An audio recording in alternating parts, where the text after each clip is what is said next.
Hello everyone. Today we're going to react to a video that's called "A Spider Has Been Living in My Ear." Now this is by My Story Animated. Yes, My Story Animated. Now, shouts out to Seven Dark Ends for asking me to watch this video. So shout to you. Shout out to you, not shout. I can't talk today. But shout out to you, Seven Dark Ends, for asking me to react to this video. So, I couldn't even imagine a bug living in my ear. It will feel uncomfortable, you know? Like, not knowing that there's a bug inside your ear. That would be like, that is worse than knives you getting stabbed by a knife. That is worse than that. Okay, let's see what happened.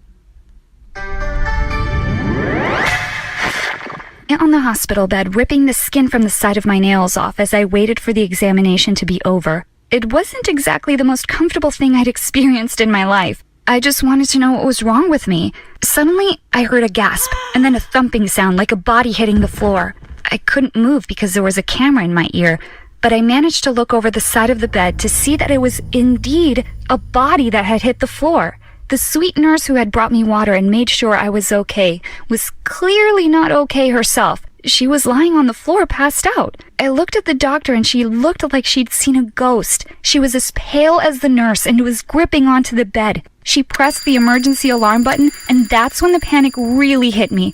Was this an emergency because of the nurse who'd just fainted? Or was it because of me? I waited a long time before finally giving in and booking a doctor's appointment. I don't know if you realize what it's like to wake up every day with a headache, which as the day goes on just gets progressively worse and worse. I couldn't take it anymore. Sometimes it was so bad it felt like something was living inside my head, and there were even some strange sounds that I'd constantly hear, like a rustling sound. On the day of our final SAT exams, I sat in the hall trying to figure out a math equation. The pain was so bad it actually felt like the big clock on the wall was ticking like a time bomb inside my brain. I took headache tablets every day to try and get rid of the pain, but I didn't have any on me. They weren't allowed in the exam hall. That day was probably the most pain I'd ever been in, but there was nothing I could do. It was the final exam, so I could hardly just walk out. Up until that point, the headaches had been accompanied by this weird crawling feeling in my left ear. I kept thinking it was water, and I'd tilt my head every time I came out of the shower and try to empty out any leftover water. But the feeling remained. It was pretty itchy, and it was always worse whenever I moved. If I stood still or laid down, it wouldn't feel so strange. That's why I assumed it was water or wax. But the headaches? Believe me, you've never felt anything like it. And that day was the worst one yet. I decided I had to leave the hall because it was either that or I'd throw up everywhere, and I would never live that down. I got up to leave, and I could just make out the door in the distance, but I never reached it. I must have blacked out because the next thing I knew I was sitting in the nurse's room and she was telling me that I really needed to get help. She was no stranger to my headaches. I was probably her most frequent patient, and she even offered to help me contact a specialist about it. I told her it was fine and I'd get my mom to make the call for me. I stayed there in the nurse's room for the next few hours, but I knew deep down I had to do something. I couldn't live like this anymore. It wasn't normal, but I was scared. I'm scared that the doctor would tell me I had a brain tumor or some rare disease. That night, I couldn't get the nurse's voice out of my head. I realized it was only going to get worse if I didn't seek proper medical help. So that's how I found myself lying on the bed in the hospital with an ear, nose, and throat specialist staring in shock at what she saw on the screen, and a nurse passed out next to me. Doctor, what's going on? I managed to say in a quiet voice. She stared at me, shock and fear written all across her face. Nothing, and I mean nothing, could prepare me for what she told me next. She looked at me and tried to smile in a professional manner. Then she told me what was wrong with me. There was a spider living inside my ear! Now, I'm not one of those people who has a major phobia of spiders or anything, but this news hit me like a ton of bricks. A spider was living in my ear!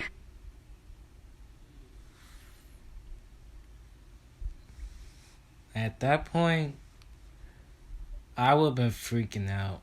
I would have been freaking out, crying, screaming, scared, all of that. Like you didn't even know there's a spider in one of your ear. Like you thought it was water. You thought it was water, earwax, something else, but no, it was actually a spider up in there. That is freaky. That's why I like. That's why I be like wearing hats sometimes, because sometimes you know those flies that be flying in your ear, like those big buzzing flies that be like buzz in your ear, and it's so annoying. So you have to cover up your ears just in case it won't fly inside of it. But that is scary as heck. Like she could have died or something. Well, I don't think she could have died, but she could have an infection if that spider was poisonous. Ooh. I probably would have thought the doctor was joking if it weren't for the fact that the nurse had properly passed out from shock. At that exact moment, a few other doctors and nurses came running into the room, and one of the nurses actually ran straight back out as soon as she saw what was on the screen. She actually screamed. Like, seriously, what was wrong with these people? They weren't even the ones with the spider in their ear. Ah, get it out! I screamed. Get it out right now, please! I couldn't even move because the camera was still in my ear, but I didn't care. I yanked it out and slid off the bed. I wanted to get out of there. I don't know what came over me, but I started shaking my head frantically as if I could somehow get the spider out myself. The doctor who examined me took me into her arms and asked me to sit down. She said they would get it out right away, but I'd need to lie back down as it was stuck deep down in my ear canal, and they needed to use special tools to remove it. I was literally squirming in disgust. How had this even happened? The other two doctors looked as disgusted as I was, and the nurse who'd fainted was now swaying as she left the room. She didn't even ask if I was okay. I was guessing that this kind of thing didn't happen much around here. As I tried to lie still while they got their tools ready, I thought about when this might have happened. The headaches had started about 2.5 years ago, and I'd been hearing these weird sounds at first when the headaches started, almost as if there was something in there moving around. I tried. So she had that spider up in her ear that whole entire time?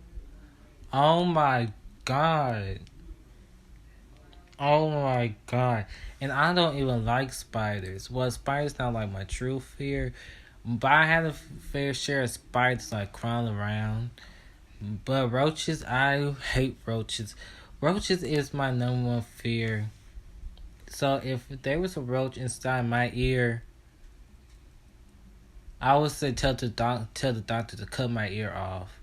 I'm sorry, but I can't live because I'll be paranoid as heck around bugs, especially flying bugs, because they have the advantage.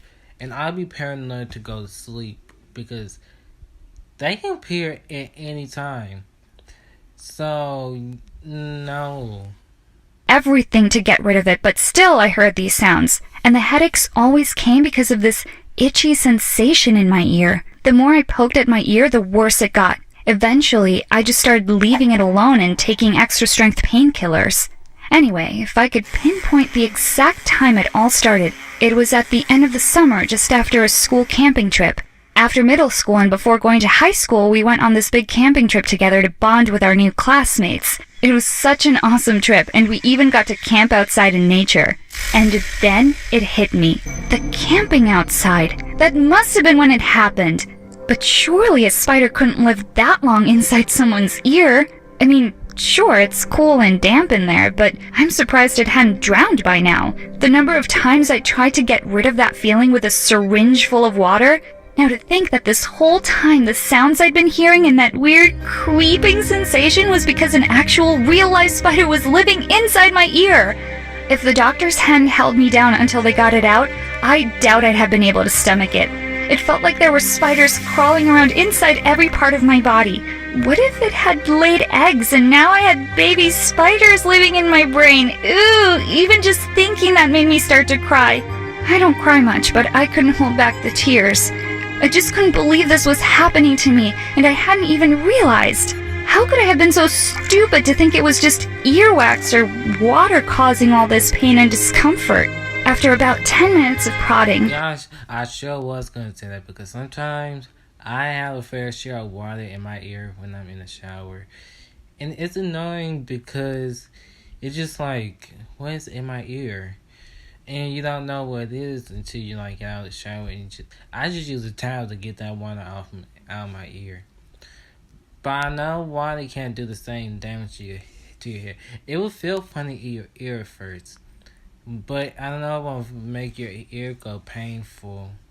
Headaches, it could be like a little migraine if it's not like a spider in your ear. It could be like migraines, but I have a fair share of migraines before.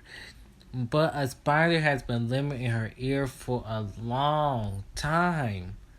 That is crazy. That is really crazy. I don't know. I don't know how people can live through that. For real, I would be freaking traumatized, paranoid.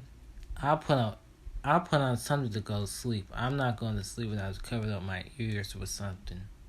which seriously felt like the longest 10 minutes of my life, the doctor finally got it out. I managed to catch a glimpse of it before they disposed of it, and I am being deadly serious when I say this thing was huge. Like, not a teeny weeny spider. It was brown and... No, I can't even talk about it again without feeling sick. The doctors looked horrified. Before I could sit up, though, they said they had to clean my ear out with a special solution just to make sure they got the rest of the web out. Web? Ugh. And then they told me the good news was the spider was actually dead. The bad news, the spider was in fact a venomous brown recluse spider and had spun a web inside my ear. I started shaking. This was absolutely disgusting! Not only had a spider crawled into my ear and lived there for more than 2 years, it had also spun a web inside. Yeah, okay, spider, come on in and make yourself at home, why don't you? The solution they wanted to pour into my ear would make sure no remaining web or spider eggs were left in there. I was traumatized. They got the rest of the web out and predicted that the spider had probably died after about a year due to lack of food and water, but that it was buried so deep in my ear canal, which was why I'd been getting headaches. They assured me there would be no lasting damage, and that I was lucky. Not only lucky that there was no damage, but lucky to be alive, because this was one of the 3 deadliest spiders living in the USA, and the chances of this happening were like 1 in a million. Great, I thought, and it happened to me. I hadn't even told my parents about this appointment, or anyone for that matter. Now what? I was alive, but I knew I wasn't okay. I mean, how can you be okay after something like this? I could have died. What if it had bitten me? I was glad it had died when it did. I don't wish death upon anyone or anything, but seriously, if it hadn't gotten stuck in its own web, it probably would have crawled into my brain and bitten me. Even telling you this story is bringing back horrible memories, but my psychologist told me it would help if I spoke about it. Yep, that's right, I'm getting therapy now. I wish I could say they removed the spider and life went back to normal, but I'd be lying. Okay, so the headaches disappeared, but then I started having nightmares, and even today I still have to sleep with earplugs in for fear of another spider crawling in there again. My psychologist says this will eventually stop, but I can still hear that rustling sound, and anytime I feel a slight... I knew it. Like I said, I'll put on something before I go to sleep, and she did the same thing. I knew it. pain in my head, it brings back all those memories of my pounding headaches. If I could tell you anything, it would be that you don't need to worry. The chances of this happening to you are extremely rare, but also, please don't ignore any pain you get for as long as I did. It's always better just to check it out and make sure it's nothing serious. Oh yeah, and maybe don't camp outside without a tent, just to be on the safe side. What do you think of my story? Pretty disgusting, right? Please leave your comments and don't forget to like this video and subscribe to our channel. Well, I'm happy that she is okay. Even though it's traumatized her, at least she is okay. She's okay. I'm good. But that is freaking freaky as heck. That is freaky. Really, really freaky and scary. Now, this is a chance like she said, it's rare that a bug can get inside your ear or get inside any other body parts. Like they get up your nose or something. But thank God she got the help before it was too late. Because like I always say, it is never too late. But again, thank you for Seven Dark Ends for this request. I enjoyed it. It freaked me out a little bit, but I enjoyed it. If you want any requested videos, please link it down at the comments. Don't forget to paint the like button golden, and don't forget to subscribe to this channel. This was a roller coaster. I'm not gonna sit there and lie, but I'm glad that she's okay. I really am glad. But thank you for enjoying this, and bye. No, there ain't no stopping us.